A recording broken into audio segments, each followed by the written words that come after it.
Alright, so this video is to Ngozi Amania, who lives in Ogba, Egbema, Rivers, Port Harcourt. The last time you saw your son, he was taken away from you about 12 years ago, and he's now in prison for 12 years now, going to 13 years.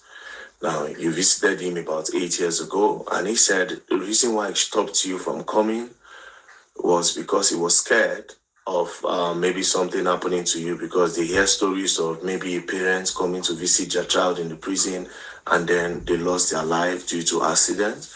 So he said the reason why he stopped you was because he didn't want anything bad to happen to you, because you are the most meaningful person to him. He thinks about you and he has strength to stay. I know it's been long that you saw your son, but these are his recent pictures. This was when he got his BSc in the Open University from the prison. He studies from the prison, and by the grace of God, this is a picture with him and the current Minister of Interiors, Babatunde Ojo. They are planning on the launching of his book. So in prison, your son have written this. The moon was out of sight for a decade. He has also written this. He wrote this, Catalyst of Self-Development. He also wrote this, Crime Scene. And this is the one that we're about to launch in the prison. Before I say the story of Chiwendu Hart, who is your son, I just want to let you know that on the book launch, I will book you a flight to come to Abuja to see him, so that you will not have to go through the road when accidents go happen. Mama, don't worry. So you come to Abuja, I'll get you a hotel and I'll book you a flight to and fro. So yeah, that one is settled.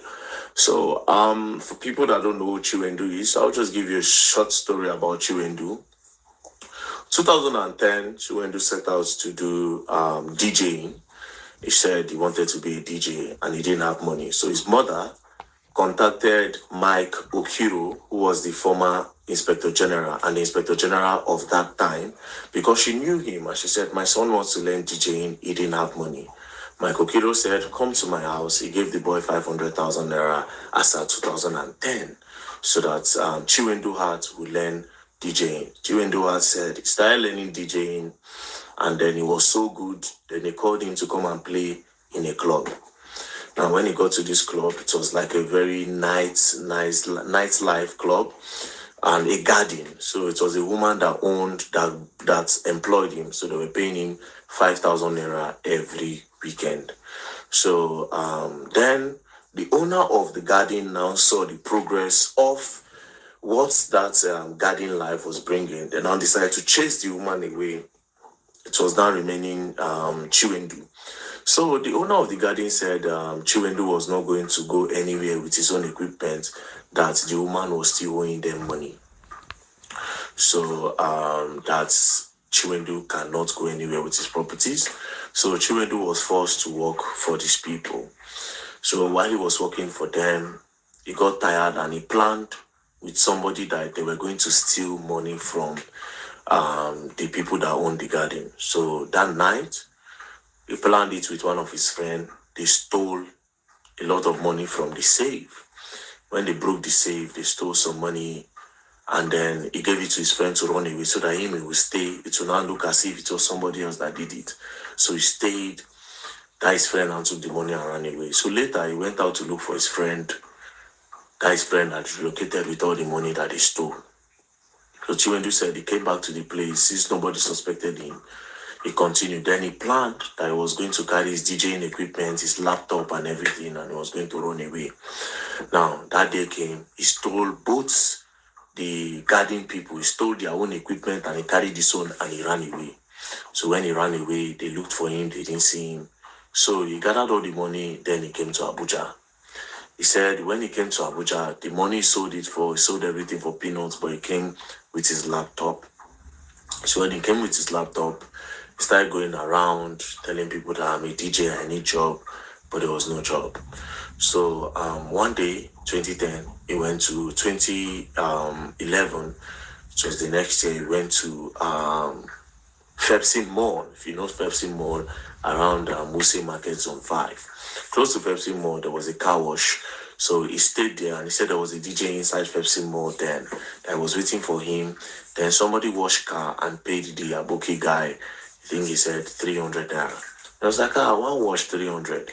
Spoke to the Aboki and told him he didn't have anywhere to stay. The Aboki man said, okay, no wahala. Come, I will take you in. You know, it took him in. Chiwendu said he started making a lot of money until one day a woman came. And by this time, his laptop had spoiled. So he said, okay, this money I'm making, I'll use it to get a good laptop. Because the person he was waiting for, the DJ he was waiting for in Pepsi Mall said, I can only help you if you have your own laptop. So he was saving money to buy a laptop. And he was making a lot of money from doing car wash. So this particular day, woman drove in. And after washing the woman's car, he drove the car out and went to go and park it outside. So after parking the car outside, the woman said, oh, you can drive. Chiwendu said, yes, I can drive. The woman said, okay, I have accommodation. I can employ you to be my driver so you don't have to be washing car. So Chiwendu said, okay, no problem. I would start very soon. But I'll let you know when I will start. The woman said, no problem. So Chiwendu saw that he was making money from that thing. Then he called his cousin to come to Abuja and stay in that car wash while he goes to work with this woman. So his cousin came. He said when he went to the woman's place, the first day, the woman told him that, oh, tomorrow I want to move from this place to the next place. So you come and help me move things from this place to my next apartment that I'm moving into. He said when he carried the woman's car, they were just coming outside, him and the woman. Another car just hit the car. When he hits the car, the woman came down and said, hey, Chiwendu, you are a witch that she sent to come and buy me. You are a witch. Chiwendu was like, madam, I just started today. You can see that they just came around. The woman said, God forbid, this one, that one, that one. At the end of the day, they moved the car by the side. They went back to the compound. The woman carried a second car and they packed all the things. They moved it there. They called Panabita to carry that car. Then they started moving the load to the next place. So when he moved to that place, the woman gave him BQ. Gave him the BQ. He said the first day he got to the house, the people that were painting, they started lamenting and they were quarreling. That this your madam, na very nonsense, very wicked woman. She don't go give person money on time. They were all complaining. We go paint this one today. She go say no be this color. We go paint this one. And she know they appreciate it. She go just shout on people, you know. So Chiwendu said, that she should just bear, because they were thinking Chiwendu was her son because the woman was elderly, right? So Chiwendu said, okay, they were going back and forth. The woman will insult him. The woman will say a lot of things. She wasn't a nice woman, according to him. He said, so one day, the woman, now is monthly work. Now, it was now month end for the woman to pay. You understand? Now, I am rushing this because I actually want you guys to buy the book and read. So I'll rush it. The whole story is here. So he said, it was month end. It was time for the woman to pay. The woman refused to pay him. I said she does not like the way he was working and that she's not going to pay. Cut the long story short, the woman refused to pay Chiwendu his money. Chiwendu now planned that him and his cousin, they were going to hold the woman down and collect money from her and they will run away. So him and his cousin, they held the woman by the hand.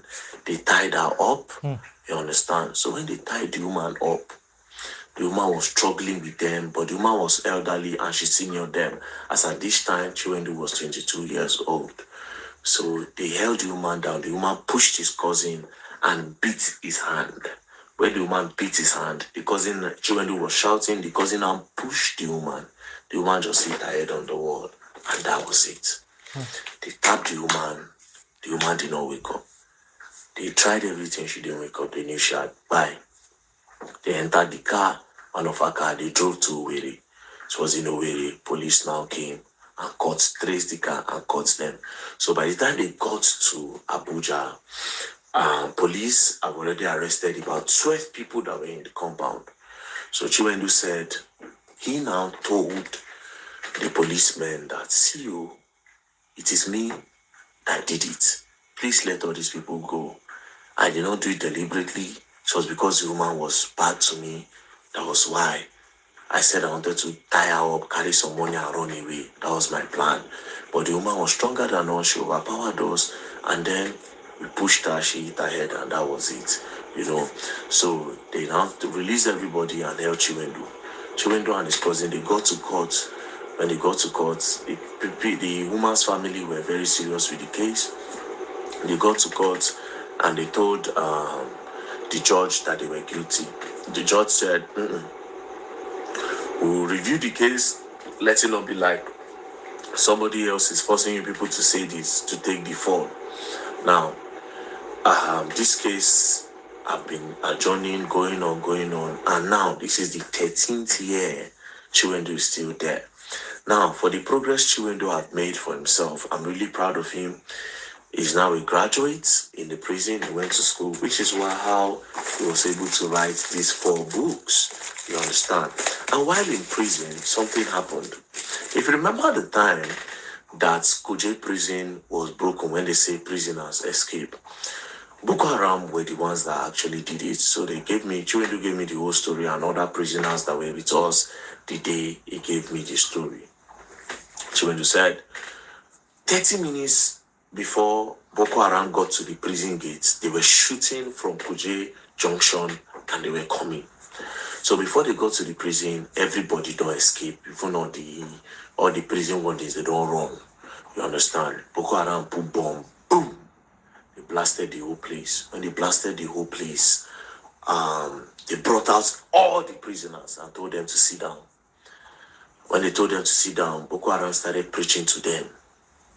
After preaching to them, Boko Haram said they carried bags of money. He said they were there for like an hour.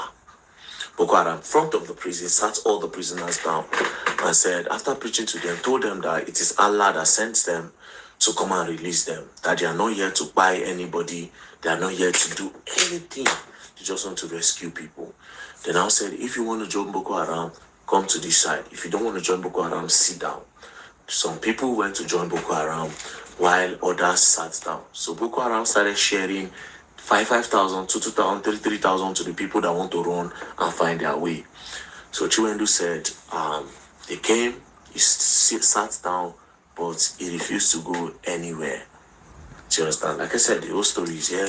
He refused to go anywhere because he felt like, I am now a changed person. I'm not going to run until I am done with the police and I'm done with the sentence. I don't want to run again. I'm now a changed person. You understand? So now, the reason for this video is 2 things. This book launch is coming soon. That's one.